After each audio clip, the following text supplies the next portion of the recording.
Driver ವಾಚ್ಮ್ಯಾನ್ನಿಂದಲೇ ಕೊಲೆಯಾದ top ಇಂಡಸ್ಟ್ರಿಯನ್ನೇ ಬೆಚ್ಚಿ ಬೀಳಿಸಿದ್ದ ಅಮ್ಮ ಮಗಳ ಸಾವು. ರಾಣಿ ಪದ್ಮಿನಿ ದಕ್ಷಿಣ ಭಾರತದ ಜನಪ್ರಿಯ ನಟಿ.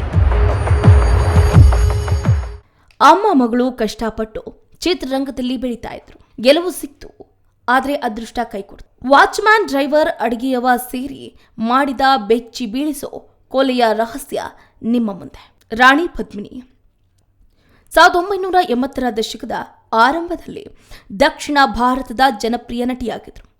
ಅವರು ಮುಖ್ಯವಾಗಿ ಮಲಯಾಳಂ ಚಿತ್ರರಂಗದಲ್ಲಿ ಕೆಲಸವನ್ನು ಮಾಡ್ತಿದ್ರು. ತಮಿಳು, ತೆಲುಗು, ಕನ್ನಡ ಮತ್ತು ಕೆಲವು ಹಿಂದಿ ಚಿತ್ರಗಳಲ್ಲೂ ಕೂಡ ಕಾಣಿಸಿಕೊಂಡ್ರು. ಸುಮಾರು 6 ವರ್ಷಗಳ ಅಲ್ಪಾವಧಿಯ ವೃತ್ತಿ ಜೀವನದಲ್ಲಿ ಅವರು ಮುಮ್ಮಟ್ಟಿ, ಮೋಹನ್ ಲಾಲ್ ಮತ್ತು ರಜನಿಕಾಂತ್ ಅವರಂತಹ ತಾರೆಯರೊಂದಿಗೆ ಅತಿರಾತ್ರಂ, ಅಕ್ಕರೆ, ಪರಂಕೀಮಲ ಮತ್ತು ತೇನಂ ವಯಂಭುಂ ಸೇರಿದಂತೆ ಈ ಚಿತ್ರಗಳಲ್ಲಿ ನಟಿಸಿದರು. ಅವರ ವೃತ್ತಿ ಜೀವನ ಹಠಾತ್ ಅಂತ್ಯಗೊಳ್ಳುವ ಮೊದಲು ಅವರು ತಮ್ಮ ಜಮಾನದ ಭರವಸೆಯ ಯುವ ನಟಿಯರಲ್ಲಿ ಒಬ್ಬರು ಅಂತ ಪರಿಗಣಿಸಲ್ಪಟ್ಟರು. ಅಕ್ಟೋಬರ್ 15, 1986ರಂದು ರಾಣಿ ಪದ್ಮಿನಿ ಮತ್ತು ಅವರ ತಾಯಿಯನ್ನ ಚೆನ್ನೈನ ಅಣ್ಣಾ ನಗರದ ಅವರ ಮನೆಯೊಳಗೆ ಕೊಲೆ ಮಾಡಲಾಯಿತು. ಪ್ರಕರಣದ ಆರೋಪಿಗಳು ಅವರ ಚಾಲಕ, ಅಡಿಗೆಯವರು ಮತ್ತು ಕಾವಲುಗಾರರಾಗಿದ್ದು, ಈ ಅಪರಾಧವನ್ನ ದಕ್ಷಿಣ ಭಾರತದ ಸಿನಿಮಾ ಇತಿಹಾಸದಲ್ಲೇ ಅತ್ಯಂತ ಆಘಾತಕಾರಿ ಘಟನೆಗಳಲ್ಲಿ ಒಂದು ಅಂತ ಪರಿಗಣಿಸಲಾಗಿದೆ. ರಾಣಿ ಪದ್ಮಿನಿ 1962ರಲ್ಲಿ ಚೆನ್ನೈನ ಅಣ್ಣಾ ನಗರದಲ್ಲಿ ಜನಿಸಿದ್ರು. ಅವರ ತಾಯಿ ಇಂದಿರಾ ಕುಮಾರಿ ಡಬ್ಬಿಂಗ್ ಕಲಾವಿದೆಯಾಗಿದ್ದು, ಅವರು ಸ್ವತಃ ನಾಯಕಿಯಾಗುವ ಕನಸುಗಳನ್ನು ಹೊಂದಿದ್ರು. ಆ ಕನಸುಗಳು ಎಂದಿಗೂ ಕೂಡ ನನಸಾಗಲಿಲ್ಲ. ಹಿಂದಿ ಚಿತ್ರರಂಗಕ್ಕೆ ಪ್ರವೇಶಿಸುವ ಅವರ ಪ್ರಯತ್ನಗಳು ವಿಫಲ ಆದಾಗ ತಾಯಿ ಮತ್ತು ಮಗಳು ತಮ್ಮ ಅದೃಷ್ಟವನ್ನ ಪ್ರಯತ್ನಿಸುವುದಕ್ಕೆ ಒಟ್ಟಿಗೆ ಮದ್ರಾಸ್ಗೆ ಬಂದರು.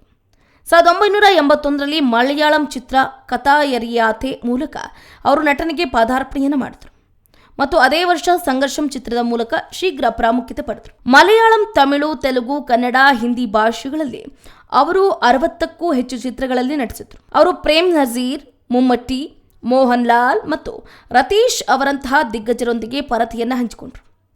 1980ರ ದಶಕದ ಮಲಯಾಳಂ ಚಿತ್ರರಂಗಕ್ಕೆ ವಿಶಿಷ್ಟವಾದ ಆಕ್ಷನ್, ನಾಟಕ ಮತ್ತು ಕೌಟುಂಬಿಕ ಚಿತ್ರಗಳಿಗೆ ಕೊಡುಗೆಯನ್ನು ನೀಡಿದರು. ಅವರ ತಾರಾ ಮೌಲ್ಯ ಮತ್ತು ಗಳಿಕೆ ಹೆಚ್ಚಾದಂತೆ ರಾಣಿ ಪದ್ಮಿನಿ ಮತ್ತು ಅವರ ತಾಯಿ ಚೆನ್ನೈನ ಅಣ್ಣಾ ನಗರದ 18ನೇ ಅವೆನ್ಯೂನಲ್ಲಿ ಐಷಾರಾಮಿ ಬಂಗಲೆಯನ್ನ ಬಾಡಿಗೆ ಪಡೆದರು. ಅವರು 3 ಮನೆ ಕೆಲಸಗಾರರಿಗೆ, ಅಂದರೆ ಒಬ್ಬ ಚಾಲಕ, ಒಬ್ಬ ಕಾವಲುಗಾರ ಮತ್ತು ಒಬ್ಬ ಅಡಿಗೆಯವರಿಗೆ ಪ್ರತಿಕ್ರಿಯೆಯ ಜಾಹೀರಾತನ್ನು ನೀಡಿದರು. ಇದು ಅವರು ತೆಗೆದುಕೊಂಡ ಅತ್ಯಂತ ಕೆಟ್ಟ ನಿರ್ಧಾರ ಆಗಿತ್ತು. ಅವರು ಬಂಗಲೆಯನ್ನ ನೇರವಾಗಿ ಖರೀದಿಸುವುದಕ್ಕೆ ಮತ್ತು ನಗದು ಪಾವತಿಸುವುದಕ್ಕೆ ಆಸಕ್ತಿಯನ್ನು ವ್ಯಕ್ತಪಡಿಸಿದಾಗ ಅವರ ಚಾಲಕ ಜಬಾರಾಜ್ ಅದನ್ನು ಕೇಳಿದ್ರು ಮತ್ತು ಮನೆಯಲ್ಲಿ ದೊಡ್ಡ ಪ್ರಮಾಣದ ಹಣ ಮತ್ತು ಚಿನ್ನ ಇದೆ ಅಂತ ಅರ್ಥಕೊಂಡ್ರು.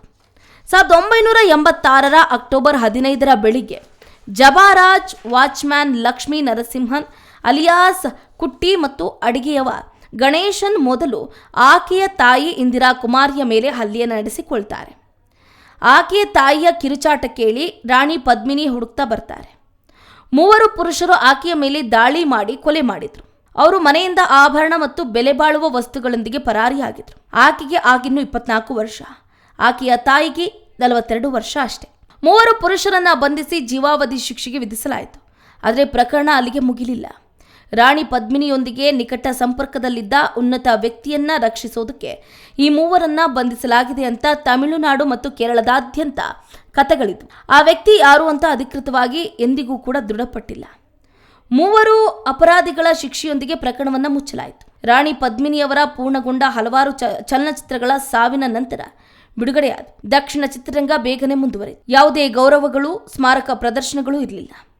ತನ್ನ ಅತಿದೊಡ್ಡ ಗ್ಲಾಮರ್ ತಾರೆಗಳಲ್ಲಿ ಒಬ್ಬರಿಗೆ ಏನಾಯಿತು ಅನ್ನೋದ್ರ ಬಗ್ಗೆ ಉದ್ಯಮದಲ್ಲಿ ಸ್ಪಷ್ಟತೆ ಇರಲಿಲ್ಲ. ಆಕೆಯ ತಾಯಿ ತನ್ನ ಮಗಳನ್ನ ಹೀರೋಯಿನ್ ಮಾಡೋದಕ್ಕೆ ಎಲ್ಲವನ್ನ ತ್ಯಜಿಸಿದ್ರು. ಅವರು ಒಟ್ಟಿಗೆ ಜೀವನವನ್ನ ಕಟ್ಟಿಕೊಂಡಿದ್ರು, ಒಟ್ಟಿಗೆ ವಾಸಿಸಿದ್ರು, ಒಂದೇ ಮನೆಯಲ್ಲಿ ನಿಧನರಾದ್ರು. ರಾಣಿ ಪದ್ಮಿನಿಗೆ ಆಗ ಜಸ್ಟ್ 24 ವರ್ಷ ಅಷ್ಟೇ. ಏನೇ ಹೇಳಿ, ತಾಯಿ ಮಗಳು ಈ ರೀತಿ ಕೇವಲ ಒಬ್ಬ ಚಾಲಕ, ಒಬ್ಬ ಕಾವಲುಗಾರ, ಹಾಗೆ ಒಬ್ಬ ಅಡಿಗೆ ಮಾಡುವವನ ಕೈಯಲ್ಲಿ ಈ ರೀತಿ ಕೊಲೆ ಆಗಿರುವುದು ಬಹಳ ಬೇಸರದ ಸಂಗತಿ ಅಂತಾನೆ ಹೇಳ್ಬೋದು. ಅವರು ಜಾಹೀರಾತಿಗೆ ಕೊಟ್ಟಿದ್ದೇ ದೊಡ್ಡ ತಪ್ಪಾಯ್ತಾ? ಅವರು ಬಂಗಲೆಯನ್ನ ನೇರವಾಗಿ ಖರೀದಿ ಮಾಡೋದಕ್ಕೆ, ನಗದು ಪಾವತಿಸುವುದಕ್ಕೆ ಈ ವಿಷಯವನ್ನ ಅವರ ಮುಂದೆ ಚರ್ಚೆ ಮಾಡಿದ್ದೇ ತಪ್ಪಾಯ್ತಾ? ಇದೆಲ್ಲವನ್ನ ಕೇಳಿಸಿಕೊಂಡ ಚಾಲಕ ಜಬರಾಜ್ ಅದನ್ನ ಆ ಹಣವನ್ನ, ಹಾಗೆ ಆ ಚಿನ್ನಾಭರಣವನ್ನ ನೋಡಿ ಮೂವರು ಪ್ಲಾನ್ ಮಾಡಿ ಈ ರೀತಿ ಬರ್ಬರವಾಗಿ ಹತ್ಯೆ ಮಾಡಿದ್ದು ನಿಜಕ್ಕೂ ಕೂಡ ಬಹಳ ದುಃಖವನ್ನ ತಂದೊಡ್ಡಿದೆ. ಏನೇ ಆಗಿರಬಹುದು, ಮಗಳು 24 ವರ್ಷಕ್ಕೆ ಇಹಲೋಕವನ್ನ ತ್ಯಜಿಸಿದ್ರೆ ತಾಯಿ 42 ವರ್ಷಕ್ಕೆ ಇಹಲೋಕವನ್ನ ತ್ಯಜಿಸುವಂತಹ ಕತೆ ಚಿತ್ರರಂಗದಲ್ಲಿ ಏನಾಗ್ತಿದೆ ಅನ್ನುವಂತಹ ಪ್ರಶ್ನೆ ಆಗಿನ ಕಾಲದಲ್ಲಿ ಮೂಡಿತ್ತು. Chandrakala Nutanagowda, speed news Kannada, Bengaluru.